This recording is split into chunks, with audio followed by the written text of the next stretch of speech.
مریم کو میری کہتے ہیں, میری بھی گاڈ ہے, اور اللہ رب العزت کو یہ فادر کہتے ہیں, گاڈ فادر کہتے ہیں.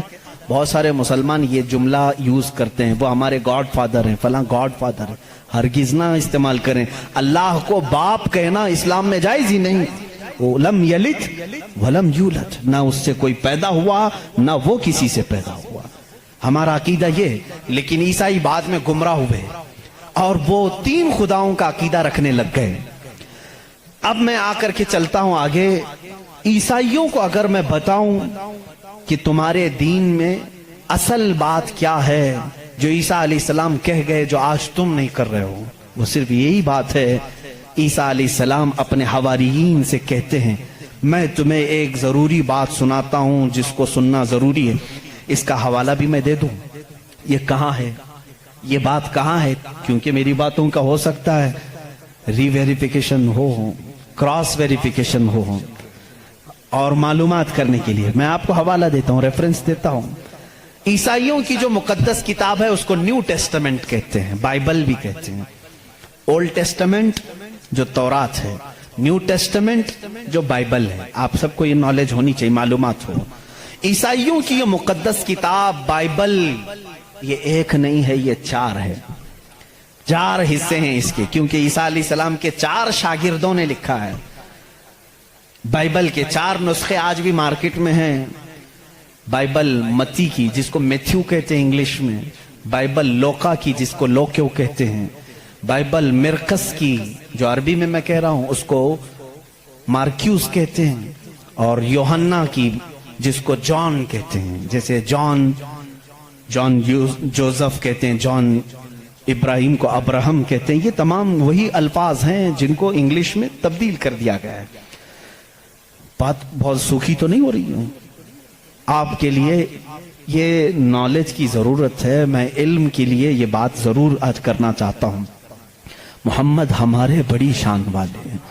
میرے آقا صلی اللہ تعالیٰ علیہ وسلم کا تذکرہ آخر اللہ تعالیٰ پرانی کتابوں میں کیسے نہیں کرے گا؟ وہی اول ہیں, وہی آخر ہیں. تو اول ہمیشہ سے اس کا وجود دنیا میں رہے گا ہی رہے گا.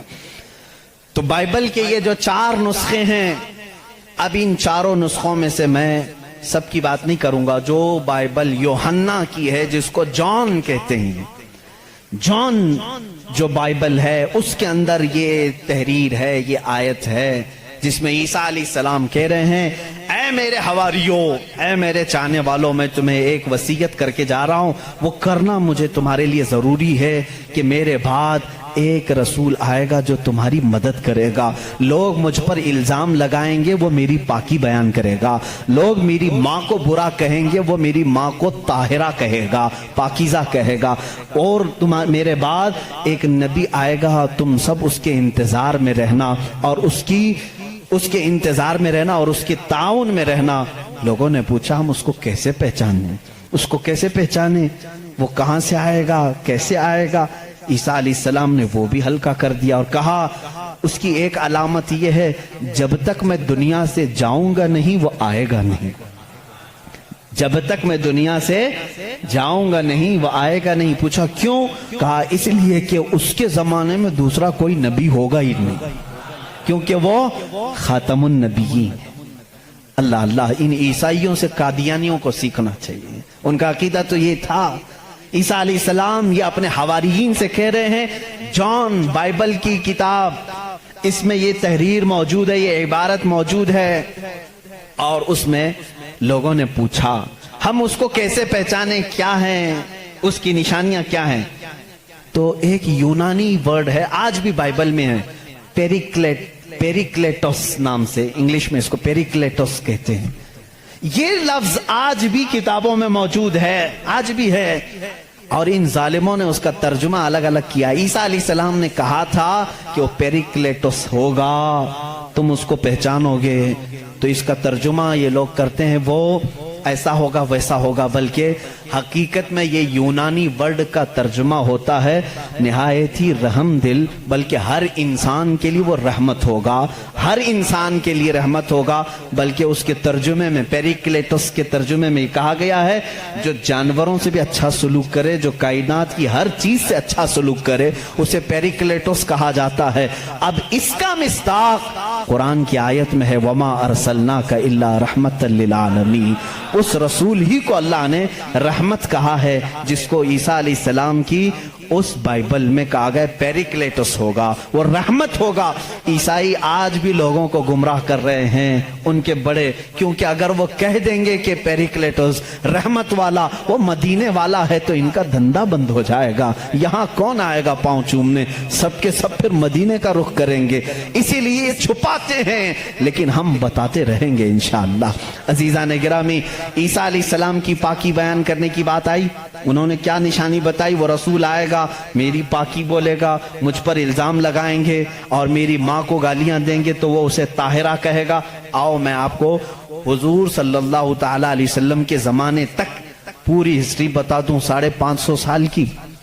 عیسیٰ علیہ السلام کے ساتھ ہوا کیا؟ جب آپ 33 سال کی عمر کے تھے، یہودی دشمنی پر آ گئے اور ایسی دشمنی کیے کہ آپ کو قتل کرنے کا منصوبہ بنا کر آپ کے گھر کے ارد گرد آ گئے، یروشلم میں، جہاں یہ آج جا کر کے اس کو اپنی کیپٹل سٹی بنا رہے ہیں۔ عیسیٰ علیہ السلام کو وہاں پر انہوں نے گھیر لیا۔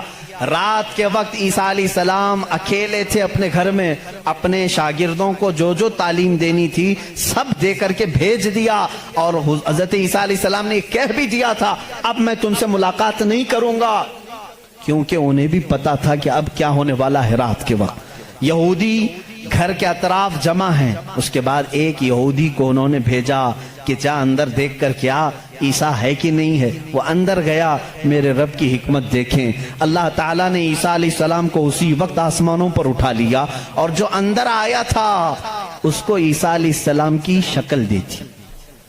جو ڈھونڈنے آیا تھا عیسیٰ علیہ السلام کی آدھی شکل، چہرے سے لے کر یا پیٹ تک کی شکل اس کو اللہ نے دے دی۔ اب بہت دیر تک وہ باہر نہیں آیا تو باہر جو قتل کے منصوبے سے کھڑے تھے انہوں نے کہا اس کا کیا انتظار کریں، حملہ کرو، حملہ کرو، دھاوا بول دو۔ گھر پر سب گھس گئے، اندر آئے تو جوش میں ہوتے، جیسے آتنکی جوش میں ہوتے ہیں، انہیں پتہ ہی نہیں رہتا کس کو مار رہے ہیں کس کو جلا رہے ہیں۔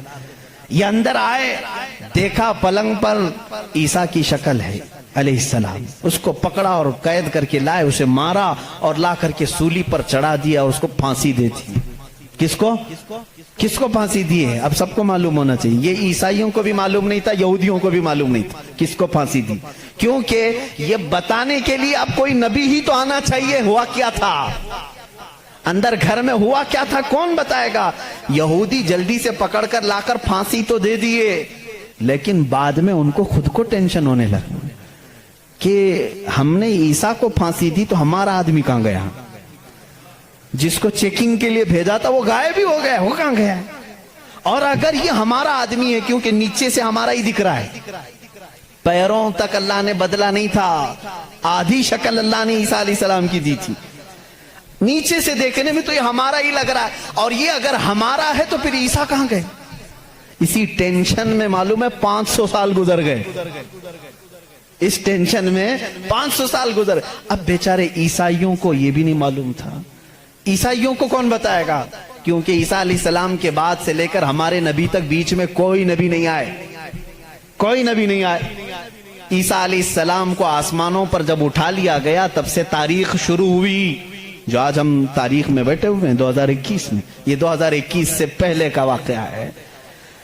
اب تاریخ وہاں سے شروع ہوئی، ٹھیک 570 سال گزر چکے تھے، عیسیٰ علیہ السلام کو آسمانوں پر اٹھا لیا گیا، جھگڑے چلتے رہے عیسائیوں کے اور یہودیوں کے، یہ ان کو قتل کرتے تھے وہ ان کو قتل کرتے تھے، کئی بار بیت المقدس کو لوٹا گیا، کبھی عیسائی وہاں پر قابض ہوتے تھے کبھی یہودی قابض ہوتے تھے، کیونکہ عیسائیوں کے لیے بھی مقدس تھا یہودیوں کے لیے بھی مقدس تھا، لڑائیاں چلتی رہتی تھیں۔ وہ عیسیٰ علیہ السلام کو گالیاں دیتے تھے اور ان کو کہتے تھے کہ وہ فلاں سے پیدا ہوا فلاں سے پیدا ہوا، بی بی مریم کو زنا کی تہمت لگاتے تھے۔ عیسائی صفائی دیتے رہتے تھے، نہیں وہ اللہ کی طرف سے آئے تھے، بعد میں پھر ان کا بھی بگڑ گیا عقیدہ، نہیں اگر یہ بار بار کہہ رہے ہیں کہ عیسیٰ کے باپ نہیں تھے، کیسے ہو گئے، تو عیسائی بولنا شروع کر دیے ان کا باپ تو اللہ ہی تھا، خدا ہی تھا۔ تو یہ ان سے بچنے کے لیے اسی ٹینشن میں 550 سال چلے گئے۔ پھر میرے آقا صلی اللہ تعالی علیہ وسلم تشریف لائے۔ جب مدینہ طیبہ میں آئے تو ان لوگوں کے جھگڑے دیکھے، مدینے میں عیسائی بھی تھے، یہودی بھی تھے، اور حیرت کی بات میں آپ کو بتاؤں، مدینے میں عیسائی بھی تھے، یہودی بھی تھے۔ کیوں تھے یہ لوگ پہلے سے یہاں پر؟ بڑا طویل واقعہ ہے یہ۔ گاؤں بھی نہیں تھا، شہر بھی نہیں تھا، کچھ بھی نہیں تھا، مدینہ کچھ بھی نہیں تھا۔ ایک بار یمن کا بادشاہ وہ حج کے لیے آیا تھا، خانہ کعبہ کا طواف کرنے کے لیے، اس کے ساتھ 700 علماء تھے۔ کتنے؟ 700 علماء تھے۔ وہ جب واپس جا رہا تھا تو وہ علماء جو تورات بھی جانتے تھے، انجیل بھی جانتے تھے، انہوں نے ساری علامتیں میرے نبی کے آنے کی پڑھ لی تھی۔ انہوں نے زمین کو دیکھا اور پہچان لیا، کہا وہ آخری رسول جو آئیں گے وہ اسی زمین پر آئیں گے، کیونکہ ہماری کتابوں میں لکھا گیا ہے عرب کے صحرا میں ایک چٹیل میں ایک زمین ایسی ہوگی جو پہاڑوں سے گھری ہوگی اور درخت کھجوروں کے کثرت سے ہوں گے، وہاں ہریالی ہوگی، اس کے بیچ میں وہ رسول آخری زمانے میں آئے گا۔ ان لوگوں نے پہچان لیا یہی زمین ہے۔ تو وہ عیسائی اور یہودی جو علماء تھے، وہ 700 علماء بادشاہ کے ساتھ جانے سے منع کر دیا۔ انہوں نے کہا ہم یہیں رہیں گے اور اس نبی کا انتظار کریں گے، وہ جب آئیں گے ہم ان کے انتظار میں رہیں گے۔ تو مدینہ بسایا گیا تھا کس کے لیے؟ میرے نبی کے انتظار میں۔ اس سے پہلے وہاں آبادی نہیں تھی، کوئی آبادی نہیں، اور بسایا ہی نہیں یہودیوں نے۔ یہودی ہی انتظار میں آ کر کے مدینے میں رہے۔ اور اتنا ہی نہیں، وہ بادشاہ نے ان کے لیے سب کے لیے گھر بنائے، ایک آبادی بنی، اور اپنا ایک لیٹر بھی دے کر کے گیا کہ اگر وہ نبی آ جائیں تو میرا یہ خط ان کو دے دینا کہ میں بھی ان پر ایمان لاتا ہوں۔ اس واقعے کو کئی سو سال گزر گئے لیکن وہ خط محفوظ تھا۔ جب رسول کریم صلی اللہ علیہ وسلم مدینہ ہجرت کر کے آئے تو آپ سب کو معلوم ہے، میں طوالت میں نہیں جاتا، تفصیل میں نہیں جاتا، حضور پاک صلی اللہ علیہ وسلم کو ہر کوئی اپنے گھر بلا رہا تھا۔ حضور نے کیا فرمایا؟ میری اونٹنی پر چھوڑ دو، یہ جہاں بیٹھے گی وہاں میں قیام کروں گا۔ اونٹنی کہاں بیٹھی؟ حضرت ابو ایوب انصاری کے گھر پر۔ اسی صحابی کے گھر کیوں بیٹھی؟ حضور صلی اللہ تعالیٰ علیہ وسلم اس گھر میں مہمان ہوئے حضرت ابو ایوب انصاری کے۔ روایت یہ ملتی ہے کہ دوسرے ہی دن ابو ایوب کے پاس، انصاری رضی اللہ تعالیٰ عنہ کے پاس، وہ لیٹر موجود تھا جو بادشاہ نے دیا تھا، وہ خط موجود تھا جو کئی سو سال پہلے بادشاہ دے کر گیا تھا۔ وہ ان کی اولادوں میں چلتا آ رہا تھا، اور وہ حضرت ایوب علیہ السلام، ابو ایوب انصاری رضی اللہ تعالیٰ عنہ کے تک پہنچا، اور وہ حضور صلی اللہ تعالیٰ علیہ وسلم کی خدمت میں پہنچا۔ میرے عزیزو، ان عیسائیوں نے اور یہودیوں نے مدینہ بھی بسایا میرے نبی کے انتظار میں، لیکن جب وہ رسول حقیقت میں آ گئے تو انہوں نے کیا کیا؟ ایمان لانے سے انکار کر دیا، نہیں مانے، کیونکہ اس وقت دھندا زوروں پر تھا۔ لوگوں کو جو بیوقوف بنانے کا دھندا ہے وہ بابا گیری میں بہت زیادہ تھے، عیسائی بھی اور یہودی بھی۔ لوگوں کو پاگل بنانا، ان سے پیسے ایٹھنا، یہ کاموں میں مصروف تھے۔ اگر وہ نبی کی طرف لوگوں کو کہہ دیں یہی آخری رسول ہے، یہاں کیسے چلے گا پھر کام؟ اس لیے وہ انکار کر گئے۔ اب میں آپ کو بتاتا ہوں عیسیٰ علیہ السلام نے جو کہا تھا حواریین سے، وہ رسول آئے گا، میری پاکی بولے گا، اور بی بی مریم کو طاہرہ کہے گا جب لوگ ان پر الزامات لگا رہے ہوں گے۔ میرے آقا صلی اللہ تعالیٰ علیہ وسلم جب مدینے تشریف لائے تو دیکھا یہودی اور عیسائی آپس میں لڑتے ہیں، یہ ان کو تانا مارتے ہیں، وہ ان کو تانا مارتے ہیں، کسی کو حقیقت کا علم ہی نہیں تھا۔ آخر ان کو سولی دی گئی یا قتل کیا گیا، کیا ہوا کسی کو نہیں معلوم تھا۔ پہلی مرتبہ میرے آقا صلی اللہ علیہ وسلم پر قرآن کی آیت آئی، اللہ رب العزت نے فرمایا بل رفعہ اللہ الیہ۔ یہ لوگ آپس میں جھگڑتے ہیں، ان کو یہودی کہتے ہیں ہم نے سولی پر چڑھا دیا، پھانسی دے دی، عیسائی کہتے ہیں نہیں وہ غائب ہو گئے ہیں، آئیں گے، اے نبی آپ فرما دیں نہ عیسائی صحیح کہہ رہے ہیں نہ یہودی صحیح کہہ رہے ہیں، بلکہ اللہ نے عیسیٰ کو آسمانوں پر اٹھایا ہے۔ میرے آقا صلی اللہ علیہ وسلم نے سب سے پہلی مرتبہ یہ بیان کیا، اور پھر یہودیوں سے کہا اے یہودیوں تم ہرگز بی بی مریم کی طرف انگلی نہ اٹھانا، اس لیے کہ وہ بتول ہیں، وہ عذرا ہیں، انہیں کسی بشر نے چھوا تک نہیں۔ عیسیٰ علیہ السلام جو پیدا ہوئے وہ اللہ کی نشانی ہے۔ اب مجھے بتاؤ، عیسائیوں کے اوپر 500 سال سے یہ غلاظت ڈال رہے تھے، کون؟ یہودی۔